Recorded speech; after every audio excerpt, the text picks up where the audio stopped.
So not all contract holdouts are the same, and the media tends to always take the player side in this. I get that with Terry McLaurin of Washington. I'm on his side. I'm not on Micah Parsons. First of all, I was on team trade Micah Parsons a year ago.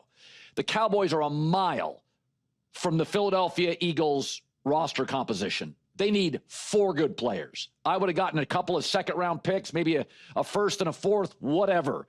I like Micah. He's a good player. But I'm not making him the highest-paid defensive end. He's not Myles Garrett. He's not Aiden Hutchinson. He's not Max Crosby. He's not T.J. Watt. He's not Nick Bosa. I like him a lot. But I'm not making him that highly coveted. CeeDee Lamb is closer to the top of the receiving rankings, in my opinion, than Micah Parsons is on the pass rush. And by the way, I'm not even mentioning Jared Verse yet. This year, I think he'll become number 2 in the league, maybe number 3, behind like a Bosa, a Watt, and an Aiden Hutchinson or a Myles Garrett. So, and they could also franchise tag Micah Parsons for a couple years.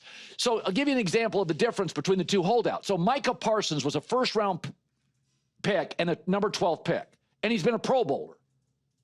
He has played up to his draft position. The player picked after him, Rashawn Slater, a first-round pick, has been a Pro Bowler.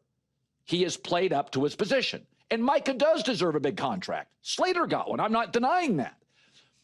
But I think left tackle is harder to find and much more valuable than edge rusher. Left tackle after quarterback, to me, is the number 2 position by a long shot in the league.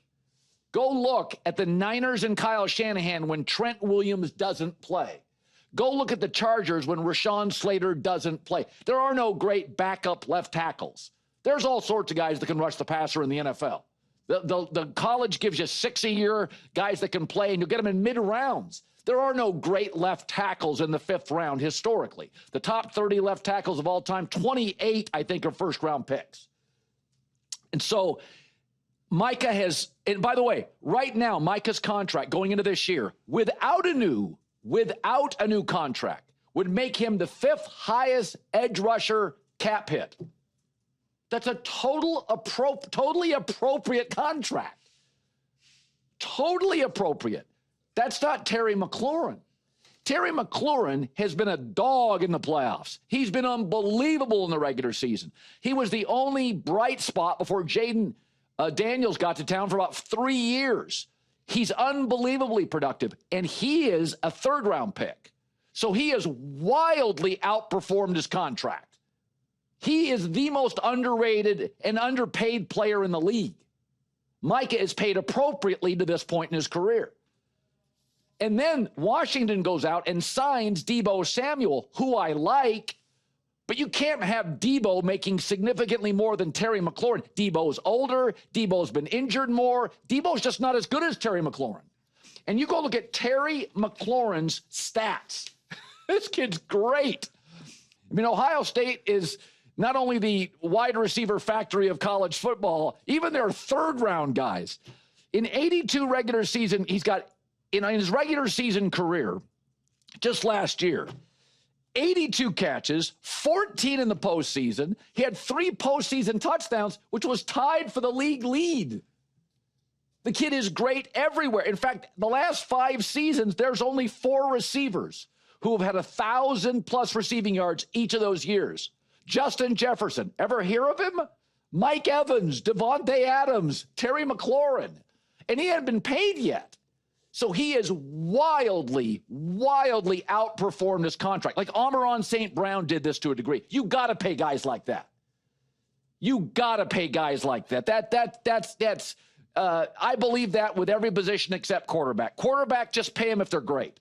But guys like that you get in the 3rd round, they're productive, they're team guys, they're a shining star on a bad organization for most of his career. Pay him. Micah's a 1st-rounder. Micah's made a lot of money in advertisements because he's a Dallas Cowboy. You put him on the Jacksonville Jaguars or the Titans, he's not making that money in endorsements. Nobody's listening to his podcast. And I like Micah. He deserves to be paid. But his feels a little egocentric. He has lived up to a 1st-round pick like Slater, and he should be paid. But I've said this, not all holdouts are the same. Not all contract negotiations are the same. McLaurin has completely outplayed and outperformed his contract. Not even close. Micah's been excellent. Well, you don't pick guys 12th. We say this every year. In my years of doing this, talking to executives, the first 16 to 17 players picked are true first-round talents, players that should be excellent first day in camp. The Aiden Hutchison, Penei Sewell, Brock Bowers, Micah Parsons. Now, not all of them hit. Chase Young was never as good as a rush end as I thought he would be, but they'd established themselves physically very quickly. And he has, but he's been compensated for it. You know, he got his slot, he got paid, and he deserves to get paid by somebody. He's got a year left on the deal. They can still 2 times franchise tag him if they wanted to. And the other thing is, and I always said this about D. Wade. I love D. Wade, one of my favorite players ever. But he did get no state tax, aqua water on the East Coast in a winter league, the best GM in Riley, a top 3 coach in Eric Spoelstra, a top 5 owner in Mickey Arison, and a great franchise. He went and played for Chicago for like an hour. He's like, get me out of here. I'm going back to Miami. You do have to consider, if you get drafted by the Dallas Cowboys, Dak has made probably 100 million endorsements. He's not making 4 if he's a member of the Bengals, right? Like Joe Burrow, it was the best quarterback arguably in the league last year. Cincinnati's so poorly run, he was the only great quarterback that couldn't make the playoffs, which is impossible in the NFL. If you rank as the most efficient quarterback in the NFL, 14 of the 32 teams make the playoffs. So, yeah, Joe Burrow gets pissed off. Yes, he's perpetually got a chip on his shoulder. He should. It'd be like Mahomes not making the playoffs or Lamar not making the playoffs. I side with guys who I feel like Joe Burrow does not have the support he deserves. Terry McLaurin deserves money. Micah, he's done well for himself.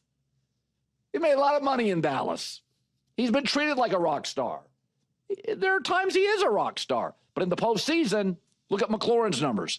Look at Micah's. 4 playoff games, no sacks, maybe 1 sack, and hit the quarterback 4 times, 1 sack. Okay, that ain't Myles Garrett. Okay, so let's slow down. McLaurin is a 3rd rounder. And it's also, by the way, it's an offensive league.